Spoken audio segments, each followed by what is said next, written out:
Good morning, everyone. Welcome to Manula classes.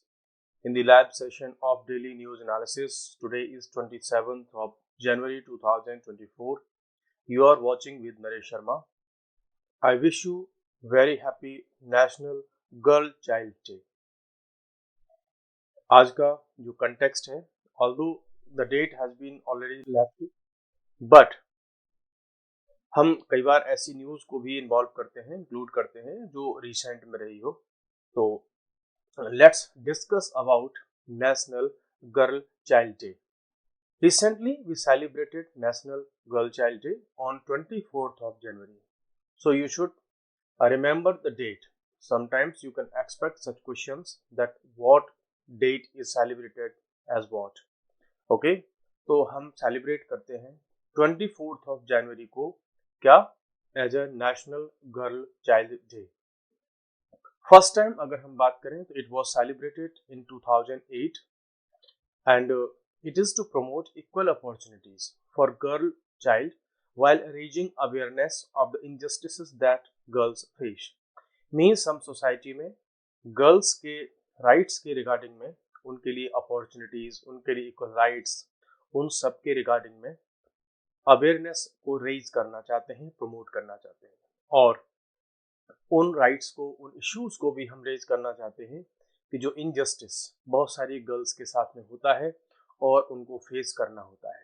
On 24th of January को ही 1966 में India की first women prime minister बनी थी. कौन? श्रीमती इंदिरा गांधी. तो इस दिन को हम इसलिए भी नेशनल गर्ल चाइल्ड डे के रूप में सेलिब्रेट करते हैं. और इसी दिन हम बेटी बचाओ बेटी पढ़ाओ का जो हमारा एक रेवोल्यूशन लेवल का स्कीम जो चल रही है उसको भी हम सेलिब्रेट करते हैं. इसी दिन उसको कोमेमोरेट भी करते हैं because January 2022 in 2015 the Beti Bachao and Beti Padhao scheme was launched. So BP aims to improve the child sex ratio and empower girls and women throughout their lives. उनके जो राइट्स हैं, बेसिक राइट्स हैं, उनके जो फंडामेंटल राइट्स हैं, जो सेक्स रेशियो है society में, उनको मींस और गर्ल्स को एम्पावर करना, ये सब हमारे क्या है ऑब्जेक्टिव्स हैं. आपने कई बार देखा होगा या आपने कई बार महसूस किया होगा, और specially the girls they face every day ऐसे लोगों की उन नजरों को फेस करती हैं, बहुत सारा डिस्क्रिमिनेशन फेस करती हैं. और मींस आज भी इंडिया में in various states and districts बहुत सारी गर्ल्स को आज भी जो है फीमेल फिटिसाइड का शिकार होना पड़ता है.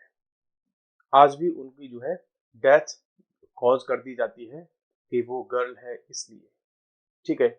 और गर्ल्स को कई बार जो है जो डोमेस्टिक वायलेंस है उसका शिकार होना होता है ना.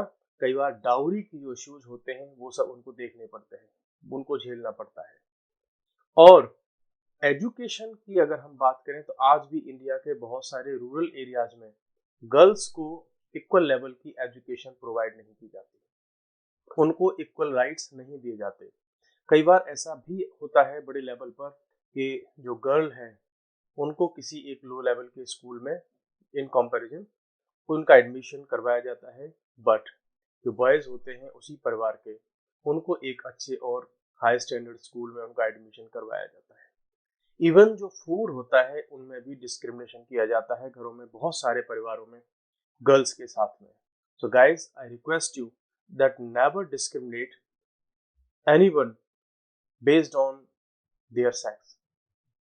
So always respect girls and the child baby, and that is female child. So try to increase the awareness regarding Girl Child Day, being a responsible citizen. Next हमारे पास न्यूज है लेक विक्टोरिया. ये what is its context क्या है?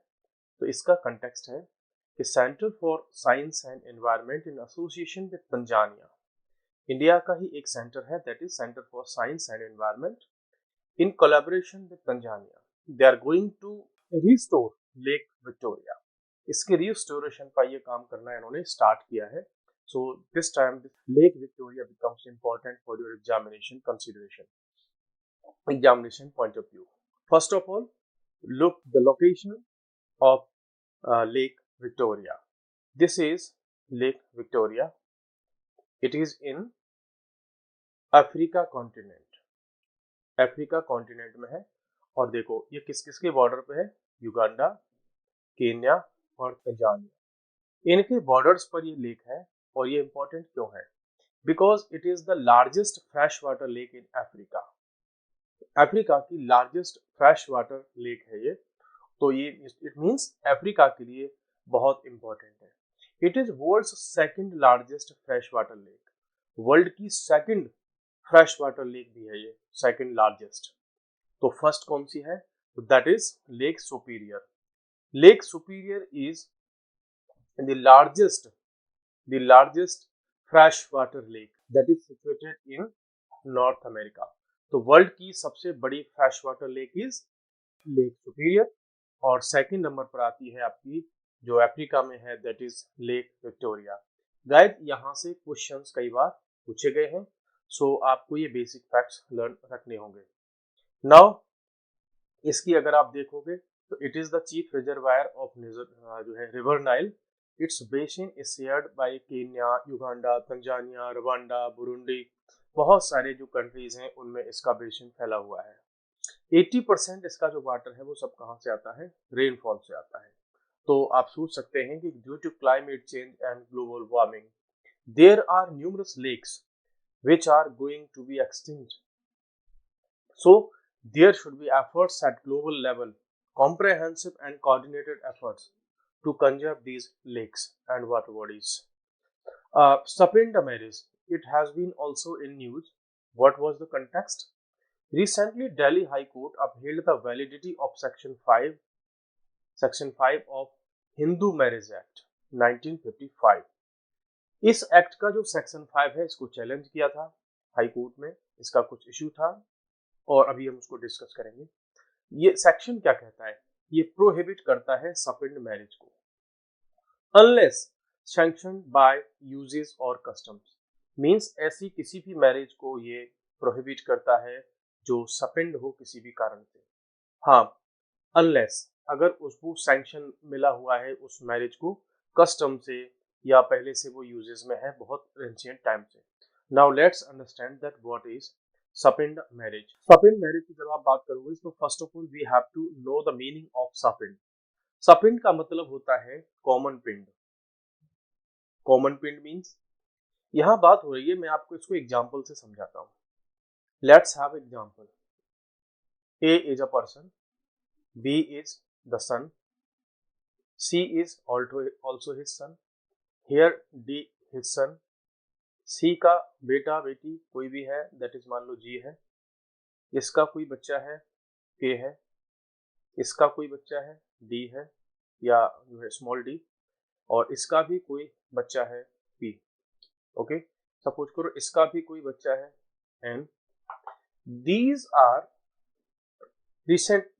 can be considered as a separate because इन सबके common ancestor कौन है? किसी का बी है तो किसी का ए है, तो कॉमन एंसेस्टर्स इन सबके कौन है? सेम है। मींस जब डेथ, अब इसको मैं आपको बहुत इजीली समझाता हूँ, जब डेथ होती है किसी पर्सन की तो उनको पिंडदान किया जाता है।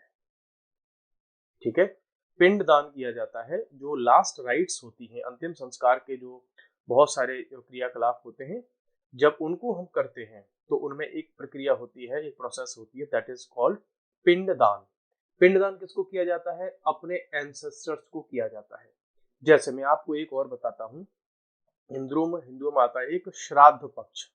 ठीक है, श्राद्ध पक्ष मीन्स पितृ पक्ष भी इसको कई बार हम बोलते हैं, पितृ पक्ष, जिसमें हम अपने पितरों को याद करते हैं और उनके लिए कुछ जो कल्चरल राइट्स वगैरह होती हैं उनको सब हम करते हैं।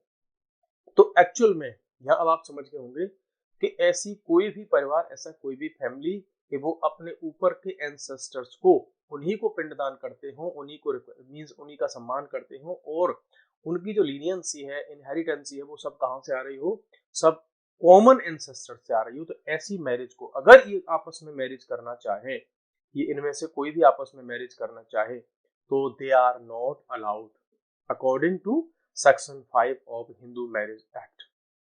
इट मीन्स यहाँ से आप आइडिया लगा सकते हैं कि these kinds of marriage are considered separate marriage. इसका एक और सेंस निकाल सकते हैं कि ये जो आपस में जितने भी लोग होंगे सब एक ही फैमिली के लोग हैं, इन सब के जो फादर हैं मदर हैं कहीं ना कहीं क्या है, सब सेम फैमिली से आते हैं। तो एक सेंस में ये सब के सब कौन हुए, किसी का कोई भाई हुआ तो किसी की कोई बहन हुई। सो भाई बहन सिस्टर वगैरह के साथ में शादी करना हमेशा क्या है, बेन है। तो अब आपको समझ में आ गया कि सपेंड कौन होता है। अब फादर की तरफ से ये सपेंड मैरिज 5th जनरेशन तक नहीं की जा सकती। मींस यहाँ से अगर हम जाएं तो 5 जनरेशन तक ये मैरिज अलाउ नहीं है। मदर की तरफ से यही मैरिज आपको थर्ड मींस 3 जनरेशन तक अलाउ नहीं है। Although I will discuss it in class in detail, but here I hope that you got my point, that what is the meaning of separate marriage and why it has been banned by the Section 5 of Hindu Marriage Act 1955. Now we have another important news, that is Operation Sarva Shakti. Operation Sarva Shakti. You have some basic idea about this news because such kind of operations are common questions for current affair based examinations. Indian Army has launched Operation Sarva Shakti. तो किसका operation है ये, Indian army का। So this is related with Indian Army. What is the aim of this Operation Sarva Shakti? It is to counter Pakistan's attempts to increase terrorist activities in Jammu and Kashmir. Okay, there are various intelligence input which say that Pakistan-based terrorist groups or ISI supported terrorist organizations, militant groups, individual terrorists, they always plan to increase militancy in India and most probably from the route of Jammu and Kashmir. So, to fight against the increase or the launch of Pakistan's attempt to increase terrorist activities in Jammu and Kashmir. So through this, Indian Army aims to target terrorists. किसको target करना है, terrorist को target करना है जो कहाँ रहते हैं, पीर पंजाल माउंटेन रेंज, इसके दोनों साइड। अगर ये पीर पंजाल माउंटेन रेंज है तो इसके पाकिस्तान वाली साइड भी और इंडियन साइड भी। Now I will show you the map of Pir Panjal और Himalayan range so you can easily identify my point of view. Recently, the Operation Sarpa Vinash, okay, it was launched in 2003 and it was continued till 2017-18 तक ये continue चलता रहा। जब ये and हो गया तो गवर्नमेंट ऑफ इंडिया की तरफ से, इंडियन आर्मी की तरफ से फिर से क्या हुआ है, एक ऑपरेशन लॉन्च किया, that is known as operation Sarv Shakti. Okay, now let's have a look about the mountain ranges of Himalaya, because Himalayan की mountain ranges से बहुत सारे क्वेश्चंस आते हैं।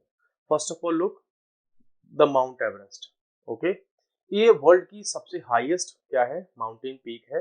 इसकी हाइट कई बार पूछी गई है, it is 8848 metre. It is situated in Nepal, तो कीप इट इन माइंड, ये नेपाल में सिचुएटेड है। नेक्स्ट है फिर आपकी K2 गॉडविन ऑस्टिन, ये वर्ल्ड की सेकंड हाईएस्ट जो है माउंटेन पीक है और ये इंडिया की है, बिकॉज ये कहाँ पर सिचुएटेड है, जो है ये सिचुएटेड है पीओके में। उसके बाद फिर आती है कंचनजंगा, तो ये है 8586 मीटर जो कि इंडिया में सिचुएटेड है। अगर आपसे पूछा जाए कि इंडिया की सबसे हाईएस्ट माउंटेन पीक, तो ये K2 हो जाएगी, that is also called Godwin Austen. India की सेकंड हाईएस्ट पीक है that is Kanchenjunga, that is situated in India. तो ये दोनों ही इंडिया में सिचुएटेड हैं।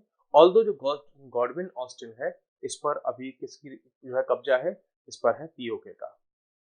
तो अब आप यहाँ पर देख सकते हैं कि बेसिक से कॉन्सेप्ट अभी हमने कहा था that Indian army has launched an operation that is known as operation Sarv Shakti, और उसका मेन पर्पज क्या है कि पीर पांचाल जो रेंज है उसके बोथ साइड्स, ये ऐसे करके पीर पांचाल रेंज है, ऐसे ऐसे पाकिस्तान तक जाती है उधर ये, तो इसके इस साइड भी यदि पाकिस्तान बेस्ड जो टेररिस्ट हैं यहाँ पर अटैक करते हैं, कुछ भी करते हैं, और इस साइड भी, तो दोनों साइड से उनको क्या करना है, उनको काउंटर करने के लिए हमारे पास क्या है, ऑपरेशन सर्व शक्ति हमने लॉन्च किया है by the Indian army. Now have some more basic points regarding this region, because in recent exams there have been various questions where the examiner has asked the basic points regarding these mountain ranges. So this is Karakoram, next is Ladakh range, the next is Jaskar, फिर पीर पंजाल और फिर हो गया आपका Shivalik range. तो कई बार आपको question में मिलेगा ये इसका एक क्रोनोलॉजिकल ऑर्डर पूछ लेते हैं। कैसे पूछ लेते हैं? Arrange the following mountain ranges chronologically from north to south. तो इस तरह से क्वेश्चंस यहाँ से कई बार बनते हैं। ज्योग्राफी से रिलेटेड जब क्वेश्चंस आते हैं तो पूछ लेते हैं कि इनमें से नॉर्थ से साउथ इनका क्या क्रोनोलॉजिकल ऑर्डर है। तो देखो सबसे पहले कौन सी है? काराकोरम, फिर लद्दाख, फिर जास्कर, फिर पीर पंजाल और फिर है आपकी शिवालिक। इनको आप ऐसे लर्न कर सकते हो। देखो काराकोरम से हमने ले लिया, मैं यहाँ इसको थोड़ा सा रेज कर देता हूँ। आपने काराकोरम का ले लिया KA और लद्दाख का ले लिया LA, जास्कर का ले लिया ZA और पीर पंजाल का ले लिया हमने PI और शिवालिक का ले लिया हमने क्या शी। तो ये एक ट्रिक है, आप इसको लर्न कर सकते हैं कि काला जापी और इसके बीच में एक और आती है जो यहाँ पर इस मैप में इन्होंने नहीं दिया है, उसका नाम है धौलागिरी। ठीक है, धौलाधार करके एक रेंज है, तो वो भी इसमें आती है। तो इसका क्या नाम हो जाएगा? काला जापी धोशी। इस नेम से आप इसको लर्न कर सकते हैं और यहाँ इस रेंज से जब भी क्वेश्चन आएंगे क्रोनोलॉजी या उस तरीके से, तो you can easily attempt that question correctly without making any mistake. So I hope कि आप इसको क्या कर लें, अपनी नोटबुक में नोट डाउन कर लें। जब भी फिजिकल ज्योग्राफी से इस तरीके लोकेशन बेस्ड क्वेश्चन आएंगे तो आप इनको बड़ी आसानी से अटेम्प्ट कर पाएंगे। एक और देखो आप, ये नंदा देवी क्या है? ये भी माउंटेन रेंज है उत्तराखंड में। कई बार इसको पूछ लिया गया है कि Nanda Devi mountain peak it is situated और located in which of the following state. तो ये किस में है? ये उत्तराखंड में है। ओके, यहाँ से देखो इसी रीजन से बहुत सारी फिर रिवर्स में निकलती है। आपकी झेलम हो गई है ना, रावी, ब्यास, चिनाब, सतलज, ये बहुत सारी रिवर्स यहाँ से निकल करके आती है। एंड में जा करके ये सारी रिवर्स मिल जाती है किसमें? जा करके इंडस में। तो इन सारी रिवर्स को हम क्या बोल देते हैं? इंडस रिवर सिस्टम बोल दिया जाता है।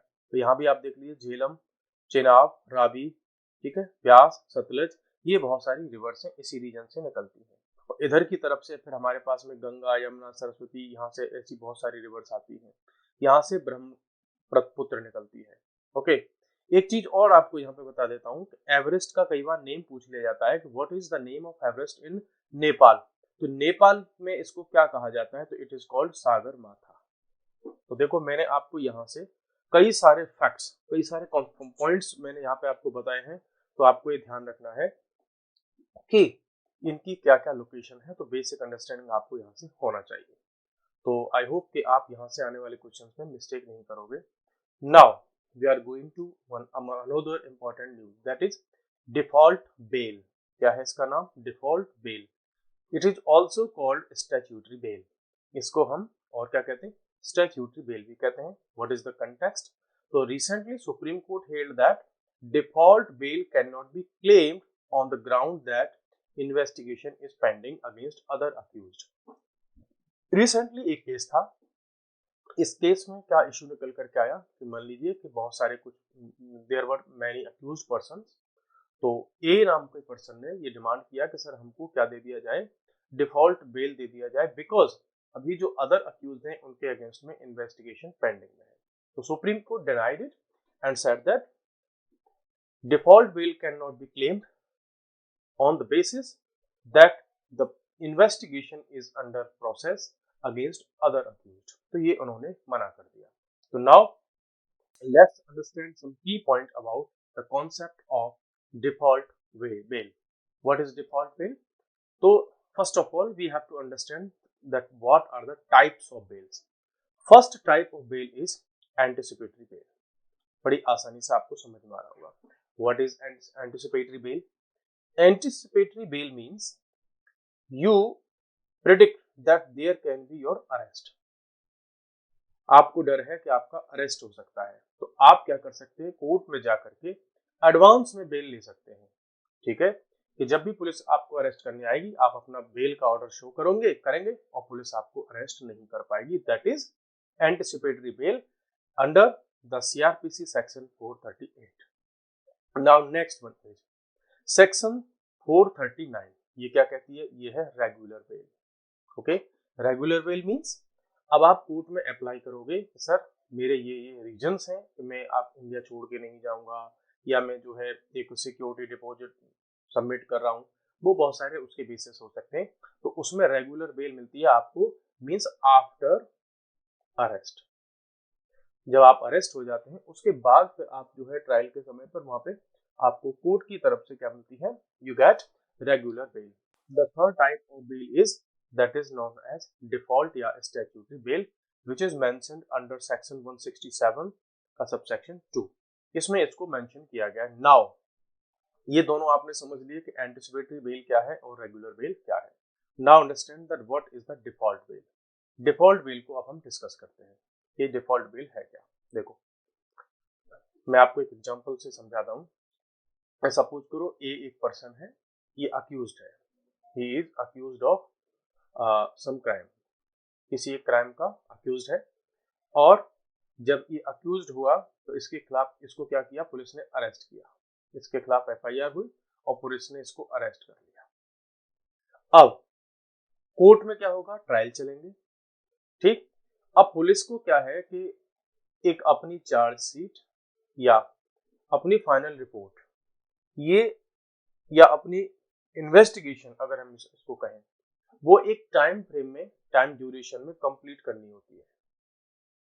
ठीक, और अगर ऐसा होता है, सपोज करो कि कोर्ट की तरफ से, लॉ की तरफ से टाइम है कि you have to submit the final report और the complete your investigation within 60 days, और अगर पुलिस 60 डेज में अपनी इन्वेस्टिगेशन को कंप्लीट नहीं कर पाती तो उस अक्यूज्ड को क्या मिल जाएगी, डिफॉल्ट बेल मिल जाएगी। ठीक है, उसको बेल मिल जाएगी कि आप अपनी इन्वेस्टिगेशन पूरी कर नहीं पाएंगे। तो मींस ऐसा भी तो होता है कि sometimes only based on just accusation और ब्लेम्स उस पर्सन को बहुत लंबे समय तक जेल में रहना पड़ता है। ओके, देखो ट्रायल होते होते कई बार मान लीजिए आपको 10 इयर्स हो गए ट्रायल चलते चलते, after 10 years you find that, और कोर्ट ने आपको क्या कर दिया, फ्री कर दिया, आपको इनोसेंट करार दिया, तो 10 इयर्स तो आपके वेस्ट हो गए ना। तो यहाँ पर ये लॉ कहता है कि इन सच जो है सिचुएशन, जब अगर पुलिस अपनी रिपोर्ट को नहीं लगा पा रही है, द पुलिस अथॉरिटीज और investigation authorities are failed to submit their final report और to complete their investigation, then the accused person, the jailed person have the right to ask for default bail. For example, जो ऐसे offences हैं punishable offence with imprisonment up to 10 years, तो उनमें police के पास, police को ये आदेश है, mandatory है, he or the police have to complete his investigation within 60 days। अगर ऑफेंसेस ऐसे हैं जिसमें दैट पेनल्टी मिल सकती है, उसमें लाइफ इम्प्रिजनमेंट हो सकता है या इम्प्रिजनमेंट मोर देन 10 इयर्स, तो उसको 90 डेज में अपनी रिपोर्ट को सबमिट करना होता है। ठीक, अगर पुलिस फेल होती है इस लिमिटेड टाइम में अपनी जो है रिपोर्ट को सबमिट करने में या जो है अपनी इन्वेस्टिगेशन को फिनिश करने में, then the person being behind the bars have the right to claim for default bail। What are the basic guidelines or principles regarding the default bail? So it is a right, means ये अधिकार है regardless of the nature of the crime। crime कोई भी हो सकता है, फिर उसके लिए क्या बन जाता है, ये एक right बन जाता है। The stipulated period within which the charge sheet has to be filed begins from the day the accused is remanded for the first time। जब से उसकी रिमांड स्टार्ट होती है उसी समय से मींस उसके जो डेज हैं वो 60 डेज या 90 डेज वो काउंट होना स्टार्ट हो जाते हैं। Next, it includes days, means अगर इसको पुलिस कस्टडी में रखा गया वो वाले डेज भी, और जुडिशियल कस्टडी में रखा गया, दोनों ही डेज इसमें काउंट होते हैं। Now you may ask a question that what is police custody and what is judicial custody. Police custody means police उस पर्सन को, पुलिस की मींस मोस्टली उसमें उसका रखा जाता है किसी पुलिस स्टेशन के अंदर ही उसको रखा जाता है, वहां पर जो हवालात बनी होती है। जुडिशियल कस्टडी में उसको जेल भेज दिया जाता है। तो जेल में जुडिशियल कस्टडी में पर्सन ज्यादा सेफ होता है, बिकॉज यहाँ पर उसके साथ में टॉर्चर के चांसेस नहीं होते, जबकि पुलिस कस्टडी में थाने में उनके साथ में बहुत ज्यादा टॉर्चर या ऐसी चीजें होने के चांसेस बहुत ज्यादा होते हैं। नाउ एक और इम्पोर्टेंट पॉइंट आपके लिए है कि सुप्रीम कोर्ट ने एक चीज और कही, दैट इज कि व्हाइल हियरिंग एन अपील, जब सुप्रीम कोर्ट एक अपील सुन रहा था तो क्या कहा कि that default bail under the first proviso of 167 of the CrPC is a fundamental right. ये बहुत बड़ी बात बोल दी कि जो डिफॉल्ट बेल है वो आपका एक फंडामेंटल राइट है, not merely a statutory right. ये केवल एक कानूनी अधिकार नहीं बल्कि कैसा राइट है, ये फंडामेंटल राइट है विच established which comes from the article 21 of the Indian constitution, जो हमको जो राइट्स देता है फ्रीडम एंड लिबर्टी के, पर्सनल लिबर्टी के, लाइफ के, है ना, उन सब के जो राइट्स देता है, तो उसी के अंदर आता है ये right. This case was Ritu Chhabria case. Ritu Chhabria से रिलेटेड जो जजमेंट था उसमें supreme court told that default bail is your fundamental right under article 21. So guys, we have discussed three types of bails and basic understanding about all the kind of bails, that is anticipatory bail, regular bail और default statutory bail, दोनों ही नाम से इसको हम जानते हैं। ठीक है, इसी और जो डिफॉल्ट बेल है उसको सुप्रीम कोर्ट ने क्या कह रखा है, उस सुप्रीम कोर्ट है जो established the principle that it is a fundamental right under Ritu Chhabaria judgment में। ठीक है, ये हमने डिफॉल्ट बेल को डिस्कस किया। Next we also discussed about the various mountain peaks in the Himalayas, and also discussed various mountain ranges, and we also discussed some rivers here. So these were the basic points.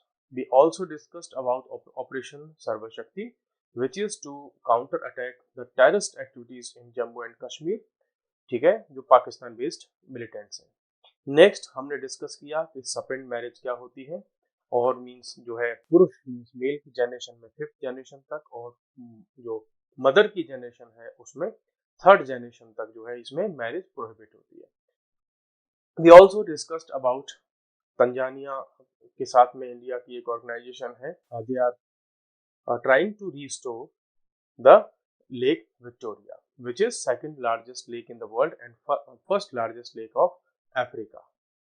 Next, we also discussed Girl Child Day, that is celebrated every year on the 24th of January, and it was started in 2008. So guys, we have discussed various important points and current affairs with their background, their static information and their concepts. So I hope कि आपने इन सबको points को, basic points को note down किया होगा और आपके लिए काम आने वाले हैं ये सब। ठीक है, so thank you, keep watching and goodbye, take care.